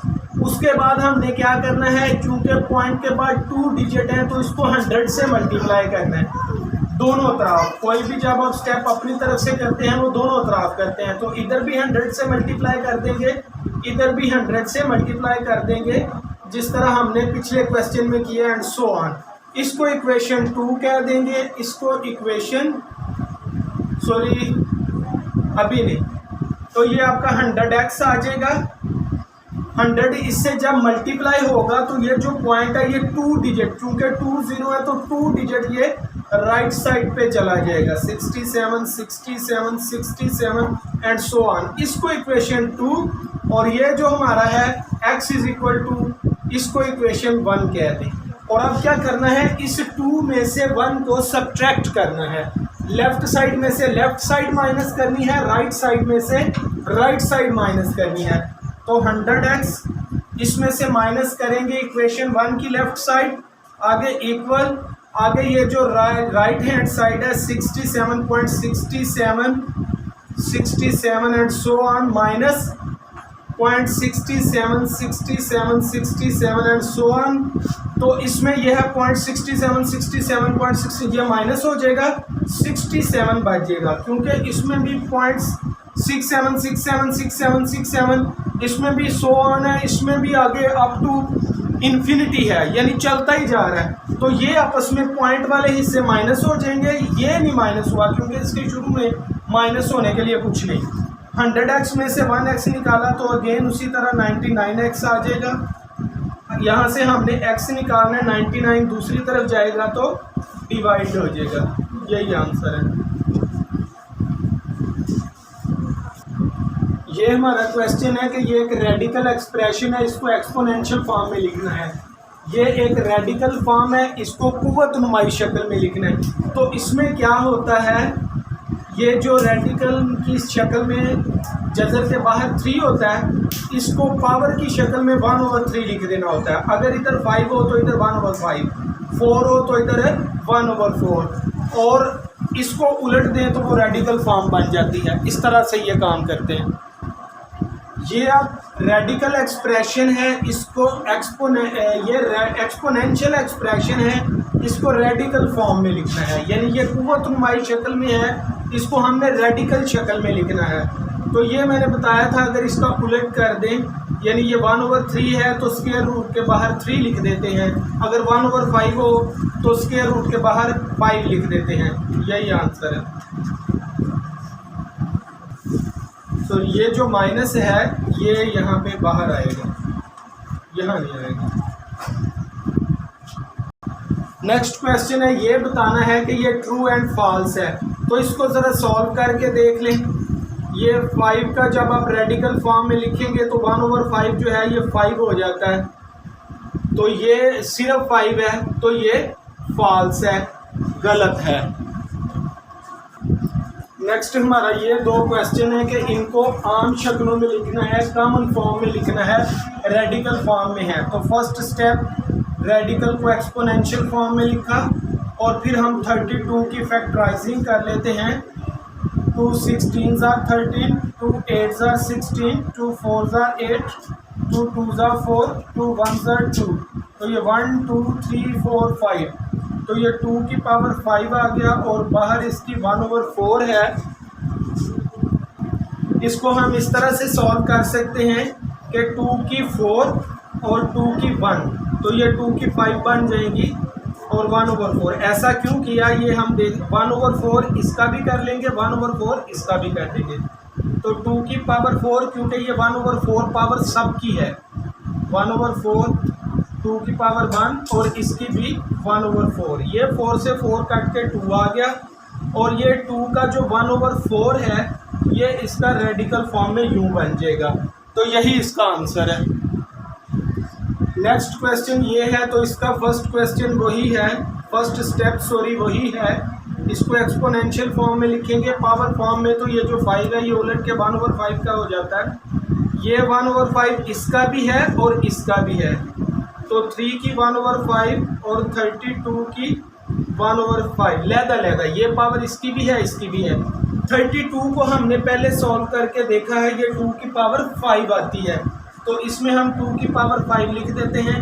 3 की पावर 1/5 का अगेन आप रेडिकल 5 बना सकते हैं, तो ये 2 की पावर 5 और 1/5 ये कट जाएगा, तो आपका बन गया 3 रेडिकल और ये 2, यही आंसर है। 3 को हमने रेडिकल फॉर्म में लिख दिया और ये इसका 2 कट गया। नेक्स्ट हमारा ये वाला क्वेश्चन है, सिंप्लीफाई करना है, मुख्तसर करना है। तो फर्स्ट स्टेप इसका ये है, डिवीजन से मुराद है ये वाला ओवर 5 की पावर 2/3। तो 2 की पावर 3 से मुराद है 2 3 टाइम मल्टीप्लाई होगा, 2 3 टाइम मल्टीप्लाई होगा, तो 2 2 ज़ा 4 2 ज़ा 8, तो 5 की पावर 8। इससे चूंकि दरमियान में ब्रैकेट है, ब्रैकेट से मुराद होता है मल्टीप्लाई, 2 3 ज़ा 6, इस तरह वाला 5 6। तो 5 की 6 ने इसमें से 5 की 6 काट दी, पीछे 5 की 2 बचता है, तो 5 की 2 से मुराद है 5 2 टाइम मल्टीप्लाई होगा, 5 2 ज़ा 10 गलत है, 5 की पावर 2 से मुराद 5 2 टाइम्स, तो वो 25 आता है। यही हमारा आंसर है। आगे 3 क्वेश्चंस हैं जिनकी हमने वैल्यू फाइंड आउट करनी है, इनको मैंने सेपरेटली लिख लिया। तो मैं आपको एक बात बताता हूँ फॉर दिस क्वेश्चन, वो ये है कि अयोटा स्क्वायर की वैल्यू -1 है, तो इसको हम स्क्वायर की फॉर्म में ले आते हैं। अयोटा स्क्वायर को किससे मल्टीप्लाई करें तो 50 आएगा, वो है 25। ऐसा क्यों किया, इसलिए कि अयोटा स्क्वायर की वैल्यू लग जाएगी, तो अयोटा पूरे स्क्वायर की जगह पे अयोटा स्क्वायर नहीं लिखेंगे बल्कि इसकी वैल्यू -1 लिखेंगे। ऊपर 25 उसी तरह, जब पावर ऑड हो ताक हो तो नीचे वाला माइनस रहता है, अगर इवन हो जुफ्त हो तो नीचे वाला माइनस ख़त्म हो जाता है। तो 1 को 25 टाइम मल्टीप्लाई करें, जितनी दफ़ा 1 1 ज़ार 1 1 ज़ार 1 1 1 ज़ार 1 को आपस में 100 टाइम भी मल्टीप्लाई करें तो आंसर 1 ही रहता है, तो ये वाला 1 आ गया। अगेन इसी तरह इसको ज़रा -1 प्लस अयोटा की पावर 8 कर लें, यानी जिसका कोई नहीं होता -1 होता, उस -1 को हमने ज़रा सेपरेट कर लिया, तो -1 मल्टीप्लाई, इसको अगेन वो चेंज करें अयोटा स्क्वायर में, अयोटा स्क्वायर, तो 2 को किस से मल्टीप्लाई करें तो 8 आए। अयोटा स्क्वायर हम इसलिए ले रहे हैं कि -1 उसकी वैल्यू है, लेकिन हमने 8 भी तो बनाना है ना, क्योंकि क्वेश्चन पे पावर 8 है। जिस तरह अयोटा स्क्वायर लिया तो 50 भी तो बनाना था ना, तो 2 को 25 से मल्टीप्लाई करते तो 50 बनना था। तो बिल्कुल इसी तरह 2 को किस से मल्टीप्लाई करूं, 4 से, 2 को 4 से मल्टीप्लाई करूं तो 8 आता है। अब अयोटा स्क्वायर की वैल्यू लगा लें जो कि -1 है, पूरे अयोटा स्क्वायर की वैल्यू -1 है, पावर 4 उसी तरह रहेगी। -1 की जब पावर इवन हो जुफ्त हो तो नीचे वाला माइनस खत्म हो जाता है, इसलिए माइनस खत्म हो गया और 1 1 ज़ार 1 ज़ार 1 ज़ार 1, तो 4 टाइम इसको मल्टीप्लाई करें तो आंसर 1 ही रहता है, और 1 1 ज़ार 1, इस माइनस की वजह से ये माइनस, ये हमारा आंसर है। अब इसको करेंगे तो अगेन वही स्टेप स्क्वायर लेना है, लेकिन स्क्वायर सम को मैं किससे मल्टीप्लाई करूं तो 27 आता है। तो 27 तो नहीं आता, लेकिन मैं आपको बताता हूं अगर आप 13 से मल्टीप्लाई करें तो ये 26 आता है, लेकिन आपने बनाना है 27, तो एक पावर ये आप लगा दें। इस तरह से 27 बन गया। अब हम अयोटा स्क्वायर की जगह पे -1 लगाएंगे, 13 उसी तरह, और ये वाला अयोटा पावर 1 का मतलब वही होता है। अब -1 जो है माइनस तो रहेगा, 1 की पावर 13 से मुराद 1 1 ज़र 1 ज़र 1, यानी जितनी भी पावर हो आंसर 1 आता है, साथ अयोटा। तो माइनस जो है अयोटा इकम अयोटा, यही आंसर। यानी 1 ना भी लिखें तो वो अंडरस्टूड होता है कि 1 है। ये क्वेश्चन थोड़ा सा गलत लिखा गया है, ये यूं था पावर में, तो जब ये -1 करेंगे, इसको हम -1 से करेंगे तो फिर ये वाला जो 8 है ये इसके ऊपर लैदा करेंगे, और एक स्टेप ज़रा इसको 8 ही रहने दें। अगले स्टेप में ये जो 1 हो जाएगा, क्योंकि -1 है, पावर इवन है, तो ये 1 हो जाएगा। और इसका एक स्टेप अगर हम करें अयोटा स्क्वायर की पावर 4, आगे वो हमारा सेम हो जाएगा, ये 1 है। नेक्स्ट क्वेश्चन ये है कि इनके हमने कॉन्जुगेट लिखने हैं, तो फर्स्ट स्टेप इसको आप z के इक्वल रख लें।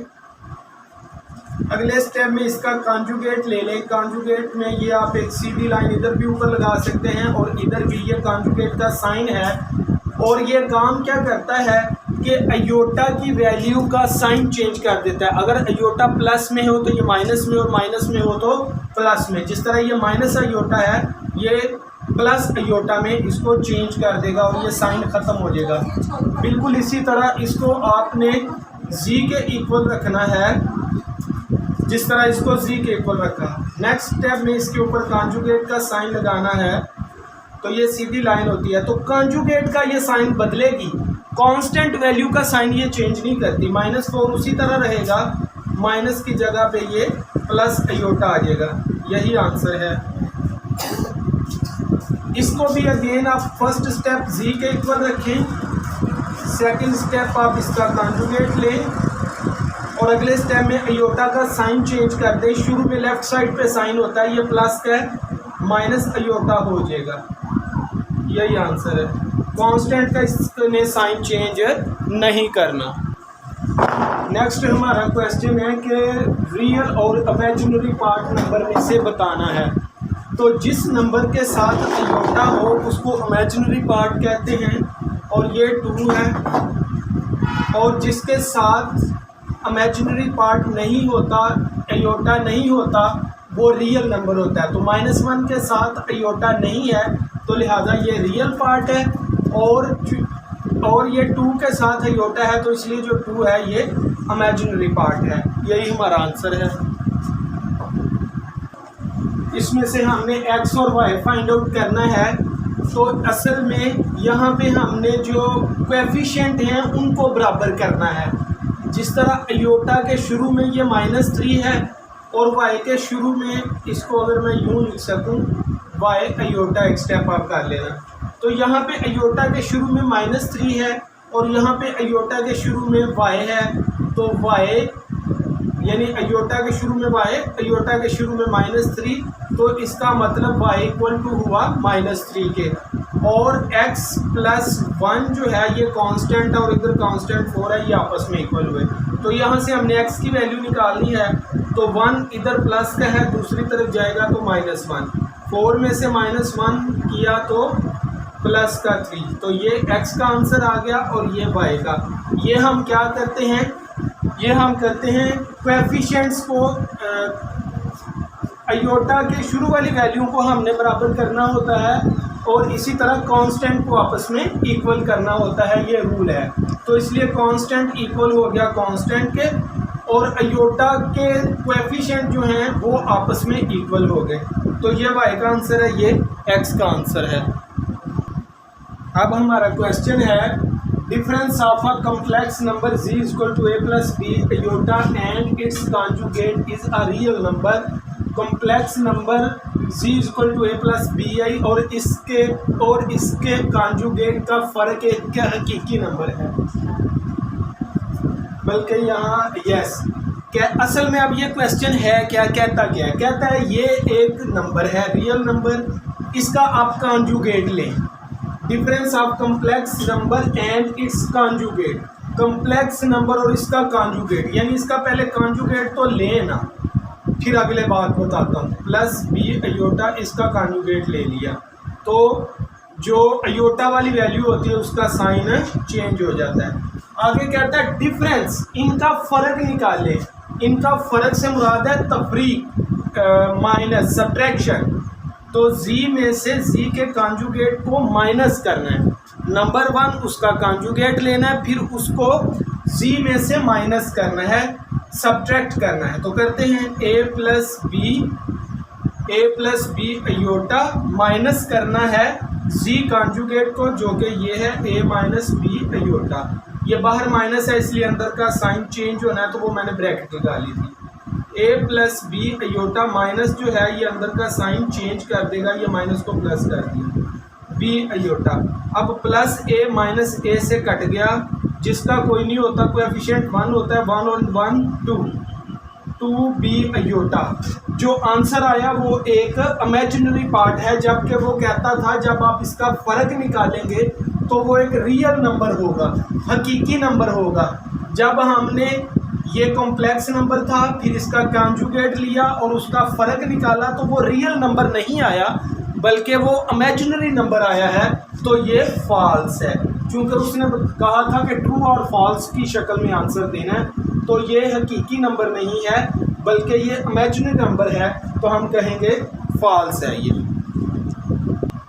अब ये वाला क्वेश्चन है, इसको बताना है कि ये ट्रू एंड फॉल्स है, क्योंकि a की वैल्यू भी हमें कुछ दी गई है और b की वैल्यू भी दी गई है। और अब मैं पहले इसको सॉल्व कर लूँ तो ये है कि ये बाहर माइनस से अंदर का साइन चेंज कर देगा, a माइनस 1 उसी तरह माइनस बी माइनस 3, अयोटा अंदर मल्टीप्लाई b हो रहा है, अयोटा b के साथ भी मल्टीप्लाई हो रहा है और 3 के साथ भी मल्टीप्लाई हो रहा है, equal to 5 plus a iota. अब अयोटा वाली वैल्यू इकट्ठी कर लेते हैं, बल्कि सॉरी इसको ये स्टेप करने की ज़रूरत ही नहीं थी, a minus 1 minus B plus 3 iota. अब असल ये था कि जो कांस्टेंट है वो कांस्टेंट के इक्वल है और अयोटा के शुरू में जो कोएफिशिएंट है और इधर अयोटा के शुरू में कोएफिशिएंट है ये इक्वल है। ये क्वेश्चन हम पीछे भी कर चुके, तो a minus 1 is equal to 5 क्योंकि कांस्टेंट कांस्टेंट के इक्वल है। अयोटा के शुरू में 8 है, इधर अयोटा के शुरू में b प्लस 3 है, ये आपस में इक्वल है। तो यहाँ से हमने a की वैल्यू निकालनी है, माइनस 1 उधर चला जाएगा तो ये प्लस 1 हो जाएगा जो कि 6, और ये minus b minus 3 is equal to 8। अब माइनस 3 हमने b निकाला, माइनस 3 उधर जाएगा तो ये प्लस का 3 हो जाएगा, 8 एंड 3 11, ये माइनस है ये उधर चला जाएगा तो ये माइनस 11 हो जाएगा। a और b की वैल्यू बुक वालों ने दी हुई थी 6 और b की वैल्यू माइनस 11, जब हमने सॉल्व किया तो b की वैल्यू माइनस 11 आई और a की वैल्यू 6 आई। इसके मुराद ये वाला जो क्वेश्चन है ये ट्रू आंसर कर रहा है। अब ये क्वेश्चन है कि ये जो क्वेश्चन है इसको हमने a प्लस बी अयोटा की फॉर्म में लिखना है, तो ये माइनस है ये अंदर के साइन चेंज कर देगी, ये माइनस 3 या प्लस 3 हो जाएगा, ये माइनस 5 अयोटा हो जाएगा, ये माइनस भी अंदर के साइन चेंज कर देगा। अब अयोटा वाली इकट्ठी कर ले और कांस्टेंट वाली इकट्ठी, माइनस 4 में से 3 प्लस का है तो ये माइनस 1 आ जाएगा, यानी माइनस 4 में से प्लस का 3 किया माइनस तो ये माइनस 1 आ गया, माइनस 5 और माइनस 9 तो ये माइनस 14 हो जाएंगे अयोटा, क्योंकि दोनों माइनस के हैं तो करेंगे टोटल। तो अब ये इस शक्ल में आ चुका है, यानी कांस्टेंट है पहले और फिर अयोटा, तो इसमें भी पहले कांस्टेंट है और अयोटा, यही आंसर है। ये भी क्वेश्चन बिल्कुल वैसा ही है कि इसको a plus B iota form में लिखना है, यानी पहले कांस्टेंट यानी रियल पार्ट और फिर इमेजिनरी पार्ट। तो पहले 7 मल्टीप्लाई हो रहा है, दरमियान में कोई साइन नहीं तो मल्टीप्लाई, और माइनस है, माइनस माइनस प्लस, 7 3 21, फिर 7 ने इससे भी मल्टीप्लाई होना है, प्लस माइनस माइनस, 7 2 14, 7 अयोटा। अब 3 अयोटा अंदर की सारी वैल्यू से मल्टीप्लाई होगा तो 3 3 9, ये प्लस माइनस माइनस, 3 3 9, 7 अयोटा आ गया। 3 2 6, अयोटा अयोटा अयोटा की स्केयर जब मल्टीप्लाई होता है तो पावरें ऐड होती हैं अयोटा की या वेरिएबल्स की। आगे अब हम क्या करेंगे, वैल्यू लगाते हैं 14 और 9 अयोटा, ये कितना हो गया 14 and 9 minus 23 iota, plus 6 iota square की वैल्यू हम पीछे पढ़ के आए हैं -1 है, नहीं तो इधर भी बता देता हूँ अयोटा स्केयर -1 होता है तो इसलिए इसकी जगह पे इसकी वैल्यू लगा दी। तो 21 minus 23 iota, plus minus minus, 6 1 6, 21 में से 6 माइनस करेंगे तो पीछे रह जाएगा 15 माइनस 23 अयोटा। तो ये वाली स्टैंडर्ड फॉर्म बन गई कांस्टेंट और अयोटा वाली, यही आंसर है।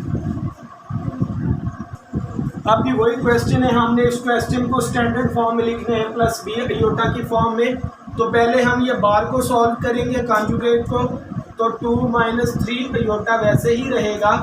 तो ये जो कॉन्जुगेट है ये माइनस वाली वैल्यू को साइन अयोटा वाली वैल्यू का साइन चेंज कर देता है। अब 2 अंदर वाली सारी वैल्यू से मल्टीप्लाई होगा क्योंकि ब्रैकेट है, 2 3 6, 2 2 4 अयोटा।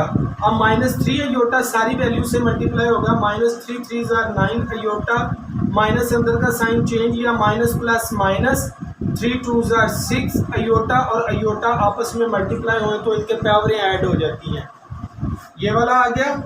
आगे हम क्या करेंगे, 6 4 अयोटा माइनस 9 अयोटा, तो ये -5 अयोटा क्योंकि 9 में से 4 माइनस करेंगे, -6 अयोटा स्केयर की वैल्यू -1 है, ये अभी हमने पीछे पढ़ा।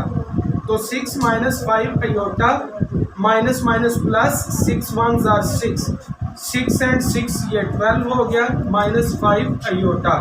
तो ये स्टैंडर्ड फॉर्म बन गई, यही आंसर है। ये भी वही क्वेश्चन है। तो पहले 2 को अंदर मल्टीप्लाई करेंगे, 2 3 6, 2 2 4 अयोटा, माइनस प्लस माइनस, 3 3 9 और साथ ये वाला iota, 3 2 6 plus minus minus, iota iota iota की स्केयर।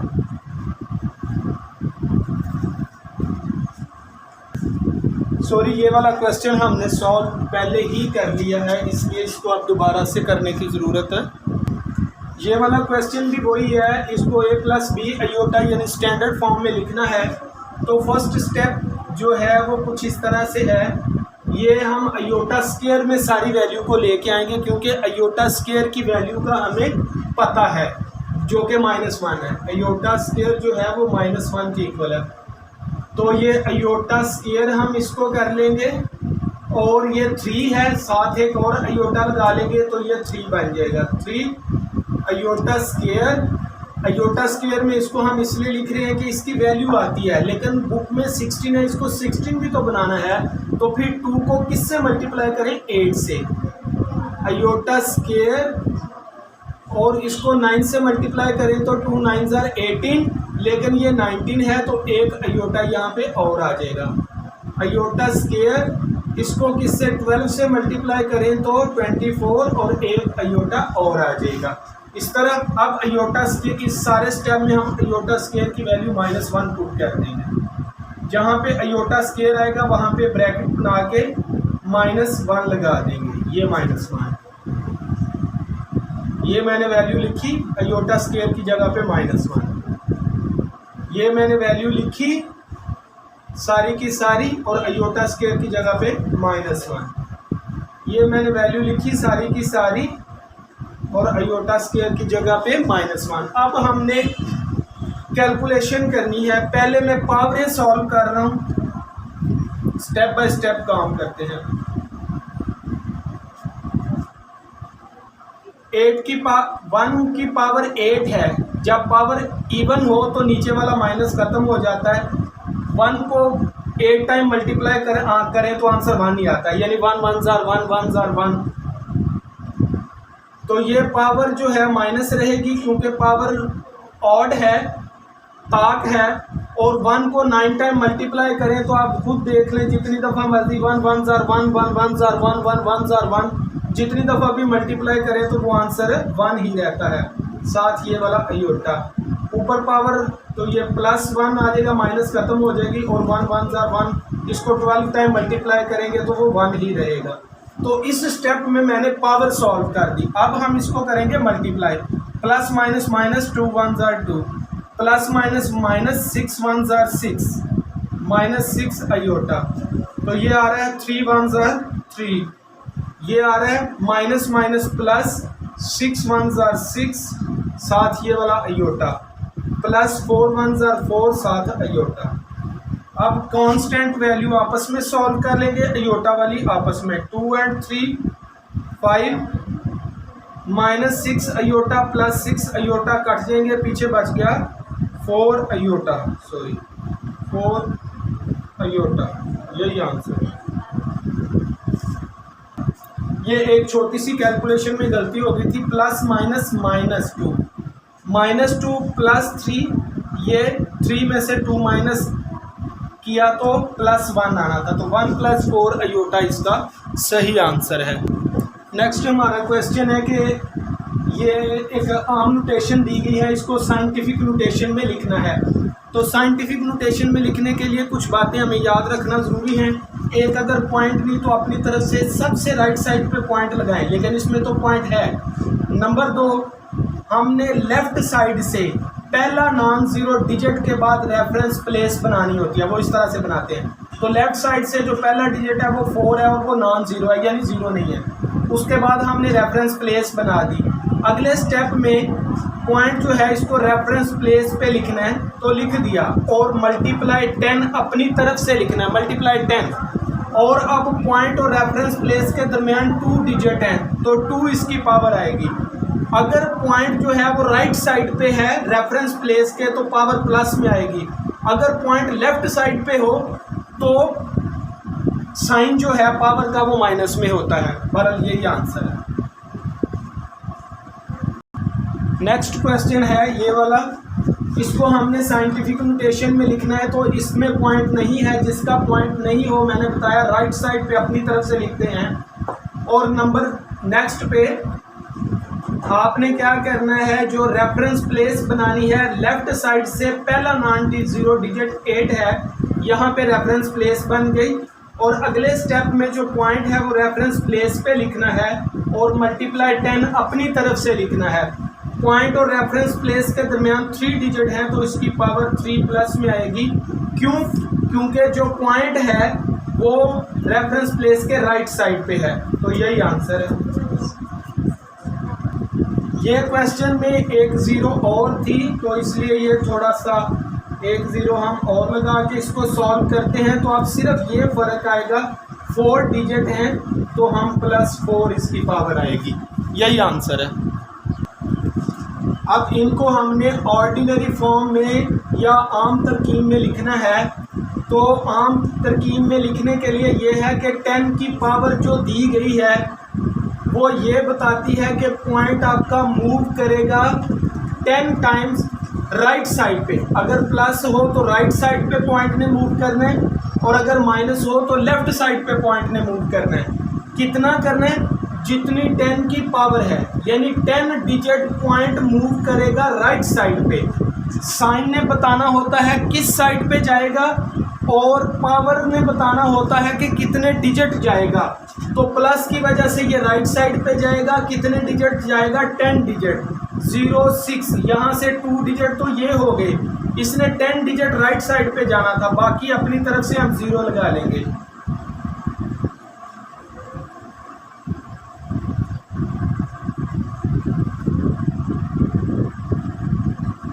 ये ले, ये 10 डिजिट यहाँ से राइट साइड पे चला गया। इसमें भी यही बताना है 6 डिजिट मूव करेगा पॉइंट किस साइड पे? लेफ्ट साइड पे।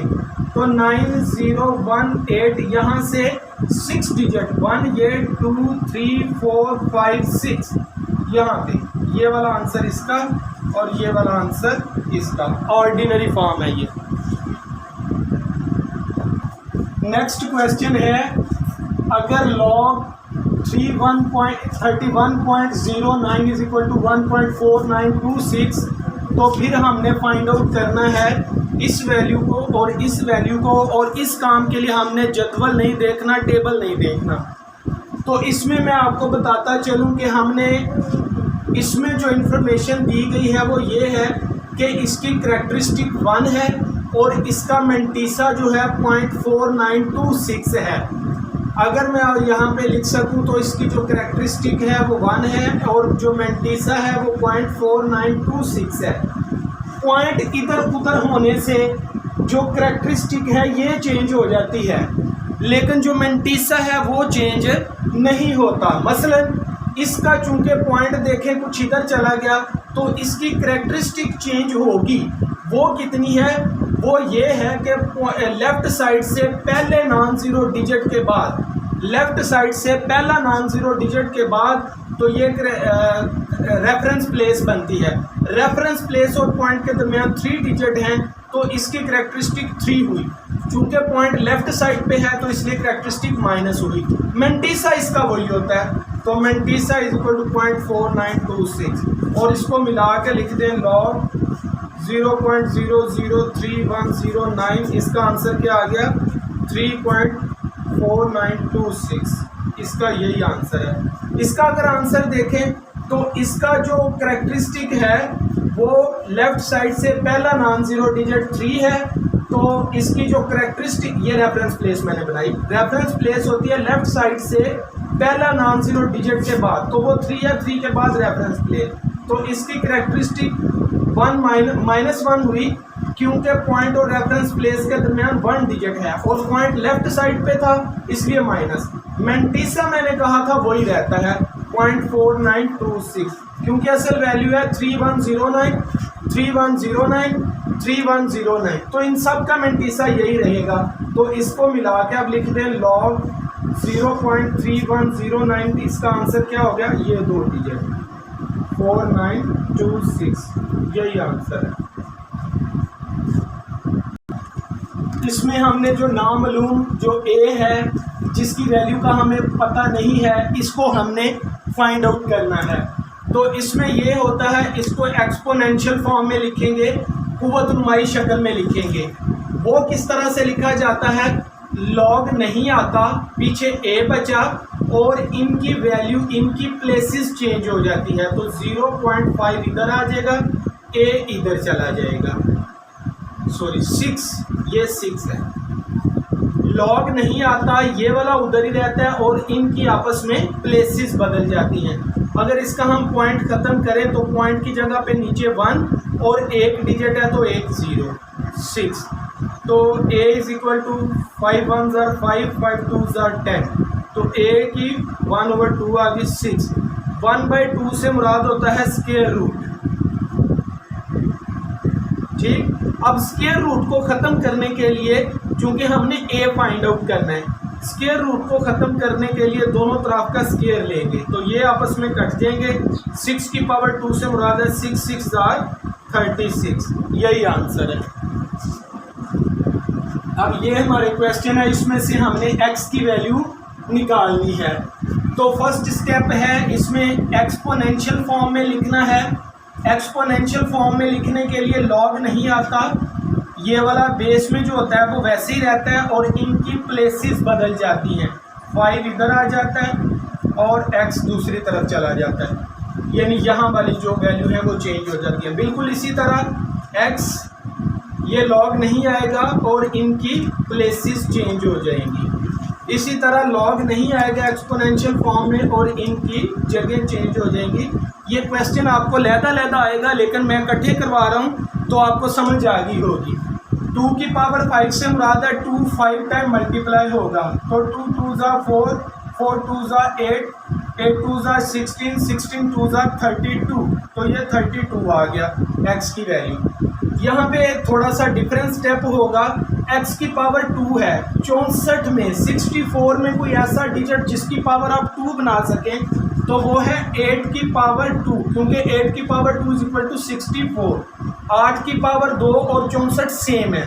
ये हमने पावर 2 क्यों की, क्योंकि इधर x की पावर 2 थी तो इधर भी हमने पावर 2 बनानी थी ताकि ये 2 से कट जाता और पीछे हमारा बच जाता x = 8, जो हमने वैल्यू निकाली। 3 की पावर 4 बिल्कुल इसी तरह है, जिस तरह 2 की पावर 4 में इनको मल्टीप्लाई किया तो 3 की पावर 4 से मुराद है 3 × 3 3 3 9, ये 81 आ जाएगा। यही आंसर है।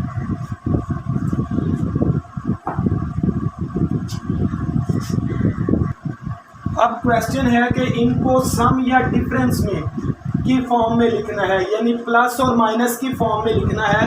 तो एक बात बताता चलूं, जो मल्टीप्लाई है वो प्लस में चेंज हो जाता है और माइनस जो है ये बटे में चेंज हो जाता है डिवीजन में, और जो पावर है वो शुरू में आ जाती है, लॉग के स्टार्ट पे आ जाती है। ये 2-3 रूल हैं इसको सम या डिफरेंस में लिखने के लिए।